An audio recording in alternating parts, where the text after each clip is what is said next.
एक बार फिर आपको हिंदी मैन मूवीज में खुशामदीद कहते हैं। आज हम डिस्कस करने वाले हैं एस्केप रूम 2 को। फिल्म शुरू करते हैं, लेकिन उससे पहले अगर आपने अभी तक हमारा चैनल सब्सक्राइब नहीं किया तो मेक श्योर कि आप हमारा चैनल सब्सक्राइब कर दें।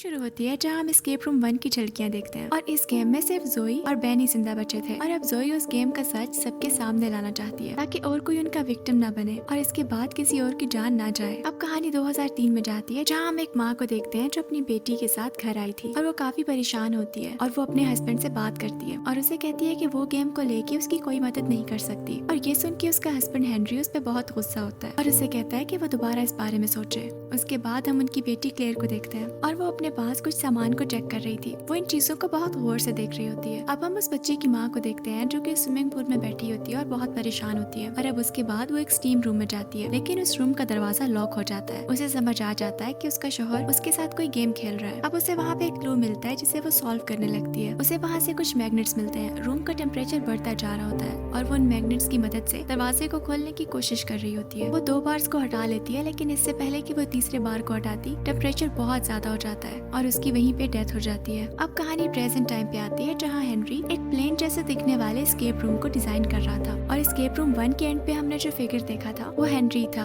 और वो इस प्लेन को जोई के लिए रेडी करवा रहा था क्योंकि जोई उन लोगों को एक्सपोज करवाना चाहती थी और इस प्लेन से जिंदा बचने के चांसेस सिर्फ 4% थे। अब हेनरी अपने घर आता है और क्लेयर से मिलता है जो कि एक कमरे में बंद होती है और वही यहाँ से हेनरी को सारे एस्केप रूम का प्लान रेडी करके देती थी। अब तभी हम यहाँ ये भी देखते हैं कि एक आदमी के पास हेनरी की पेन ड्राइव थी। क्लेयर हेनरी को कहती है कि उसे जोई को नहीं मारना चाहिए, लेकिन हेनरी उसकी बात नहीं सुनता। अब सीन शिफ्ट होता है और हम जोई और बेन को देखते हैं जो कि प्लेन में जाने से पहले कोई बात कर रहे होते हैं। जोई उसे कहती है कि वो हर सूरत इन गेम्स को एक्सपोज करेगी और अगर बेन चाहे तो उसका साथ ना दे, लेकिन बेन कहता है कि वो उसका साथ देगा। अब वो दोनों प्लेन में जाने ही वाले होते हैं, लेकिन उसी वक्त जोई को अपनी मदर की विजन्स आते हैं और वो प्लेन में नहीं बैठती और उसके बाद वो दोनों वहाँ से एक होटल चले जाते हैं। अब बेन को ऐसा लगता है कि होटल का रूम उस पे आके गिरने वाला है, लेकिन ये उसका ख्वाब होता है। अब बेन और जोई गाड़ी से उस जगह जाने लगते हैं जिस जगह जोई के मुताबिक इनकी अगली गेम होने वाली थी। जोई और बेन उस जगह पहुंच जाते हैं, लेकिन वो सारी लोकेशन खाली पड़ी होती है। लेकिन 2 दिन पहले ही उसने देखा था कि वहाँ बहुत सारे लोग थे। अब यहाँ एक आदमी आता है और इन लोगों से कुछ खाना मांगता है, लेकिन उसी वक्त वो जोई के गले से एक लॉकेट लेके वहाँ से भाग जाता है और ये दोनों भी उसके पीछे भागने लगते हैं। अब उसके पीछे भागते भागते ये दोनों एक ट्रेन में पहुँचते हैं जहाँ ट्रेन का दरवाजा बंद हो जाता है और वो आदमी बाहर ही रह जाता है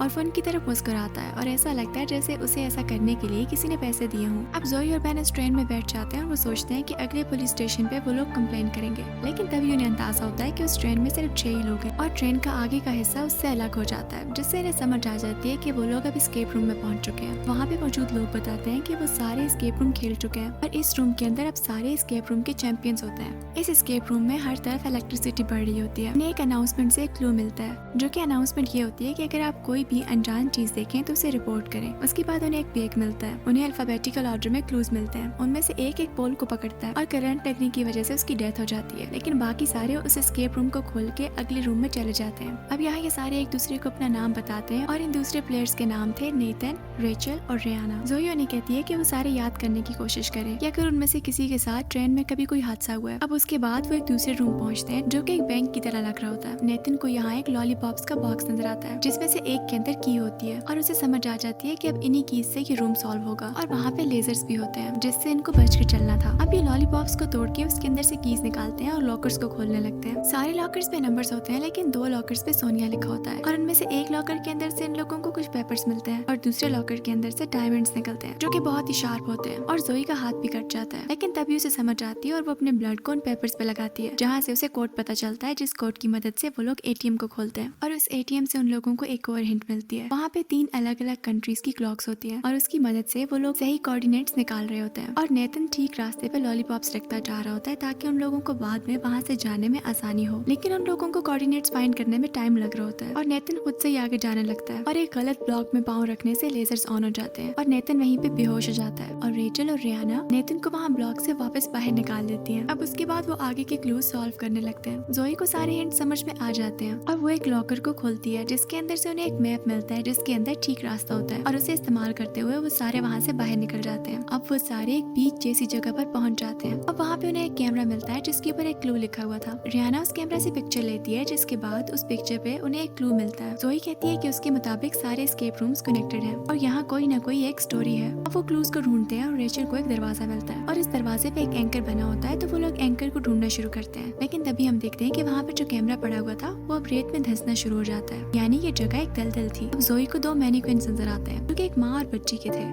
उन्हें एंकर मिल जाता है और वो उसे निकाल लेते हैं, लेकिन तभी रेचल रेत में धंसने लगती है और नेथन कहता है कि हम उसे छोड़ के नहीं जाएंगे और वो अपने साथ एक रस्सी बांधता है और रेचल को रेत से बाहर निकालता है। लेकिन तभी वो रस्सी टूट जाती है और नेथन वहीं चले जाते हैं। वो उस एंकर की मदद से उस दरवाजे को खोलते हैं जहाँ उन्हें एक और क्लू मिलता है और उस क्लू की मदद से उन्हें पता चलता है कि लाइट हाउस में कुछ है। अब जब ये वहाँ देखते और वहाँ एक और क्लू रखा होता है, एक बॉटल पे लिखा होता है आई कैन सी यू, मगर सी की स्पेलिंग SEA होते हैं और बेन को समझ आ जाती है कि ये मैनिकन के साथ रिलेटेड है और उसके बाद वो उस रूम को खोलने में कामयाब हो जाते हैं। लेकिन जोई एक दूसरा रास्ता भी खोलने में कामयाब हो जाती है और वो कहती है कि शायद ये इस गेम से बाहर निकलने का रास्ता होगा। अब रेचल और बेन उसकी बात मान के उसके साथ चले जाते हैं, लेकिन रियाना उनके साथ नहीं जाती क्योंकि उसे ऐसा लगता है कि इस गेम से बाहर नहीं निकला जा सकता। अब रेचल और जोई लाइट हाउस पे पहुंच जाती हैं, लेकिन बेन नीचे गिर जाता है और रेत में धंस जाता है और रियाना अगले एस्केप रूम में पहुंच जाती है। रेचल जोई को बताती है कि उसे पेन बिल्कुल महसूस नहीं होता और ये इस वजह से है क्योंकि उसके जीन्स में कोई प्रॉब्लम है। अब रेचल और जोई उस रास्ते से बाहर निकलते हैं और उन्हें वहाँ कुछ शोर सुनाई देता है, तो वो लोग बहुत खुश हो जाते हैं कि शायद उन्हें बाहर निकलने का सही रास्ता मिल गया है। लेकिन वहाँ पहुँचने पर उन्हें पता चलता है कि ये तो एक और एस्केप रूम है। अब इन लोगों को वहाँ पे एक क्लू मिलता है और तभी रियाना भी वहाँ पे पहुँच जाती है। रियाना उन्हें बताती है कि उस जगह पे एसिड रेन होती है। उन लोगों को जो क्लू मिलते हैं उससे उन्हें पता चलता है कि उन्हें एक PCO का ताला खोलना है, लेकिन बार बार एसिड रेन हो रही होती है जिसके लिए उन्हें छुप के रहना होता है। अब वो लोग उस एसिड रेन को एक बॉटल में जमा करते हैं ताकि उसी के साथ वो PCO के ताले को खोल सके। अब वो एसिड को जमा कर लेते हैं और उससे वो लॉक खोल लेते हैं। अब उस PCO पे एक कॉल आती है जहाँ से उन्हें नया क्लू मिलता है। उसके बाद वो एक टैक्सी का दरवाजा खोलते हैं और जोई टैक्सी में बैठती है। रेचल और रियाना भी बाहर ही होते हैं। अब वो भी टैक्सी में आके बैठने लगते हैं, लेकिन उसका दरवाजा नहीं खुल रहा होता। जोई भी दरवाजा खोलने की बहुत कोशिश करती है और उसे लातों से भी तोड़ने की कोशिश करती है, लेकिन दरवाजा नहीं खुलता और रेचल और रियाना को पता चल जाता है कि वो लोग अब यहाँ पे मरने वाले हैं। और फिर थोड़ी देर में एसिड रेन दोबारा शुरू होती है और उन दोनों की वहीं पे डेथ हो जाती है। अब उसी वक्त वहाँ कार की बैक सीट ओपन होती है और जोई एक और एस्केप रूम में गिर जाती है। अब तभी हेनरी देखता है कि जोई उसकी डिसाइड किए गए रूम में नहीं आई, जहाँ हेनरी का एक आदमी उसको बताता है कि उसने डिजाइन में कुछ चेंजेस किए हैं और हेनरी ये देख के समझ जाता है कि ये काम क्लेयर का है। और तभी हम देखते हैं कि जोई अब जिस कमरे में गिरी है उस रूम में क्लेयर भी होती है और उसने उसे इस रूम तक इसलिए पहुंचाया होता है ताकि वो उसे वहाँ से आजाद करवा सके। और इस दफा की पूरी गेम में क्लेयर के बारे में हिंट्स थी।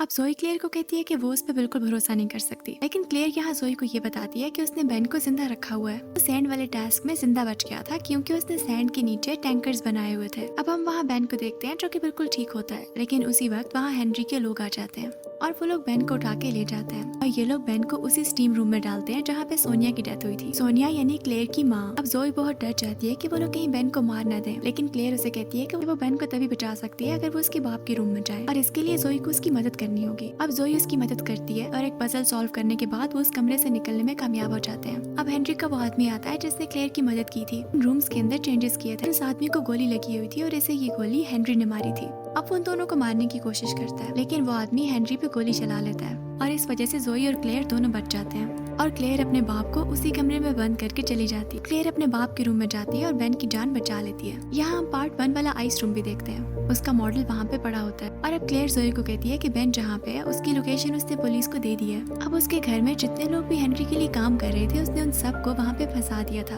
अब जोई बेन से मिलती है और वो ठीक होता है। अब यहाँ पे क्लेयर हेनरी से बात करती है जिससे हमें पता चलता है कि बचपन में क्लेयर को चीजें चोरी करने की आदत थी। इसकी वजह से सोनिया काफी परेशान थी। सोनिया क्लेयर को ठीक करना चाहती थी, लेकिन क्लेयर को ऐसा लगता था कि वो उससे छुटकारा चाहती है और इस वजह से उसने ही सोनिया को मार दिया था। यानी सोनिया को हेनरी ने नहीं बल्कि क्लेयर ने मारा था और वो बहुत खतरनाक थी, इसीलिए हेनरी ने उसे बंद करके रखा था। लेकिन अब जोई की मदद से वो आजाद हो गई थी। उसका बाप उसे कहता है कि मैं तुम्हारे साथ मिल के काम करूंगा, लेकिन वो उसे कमरे में बंद करके वहाँ से चली जाती है और यहाँ ये फिल्म खत्म हो जाती है। अगर आपको ये वीडियो अच्छी लगी है तो इस चैनल को सब्सक्राइब करना और इस वीडियो को लाइक करना मत भूलिएगा।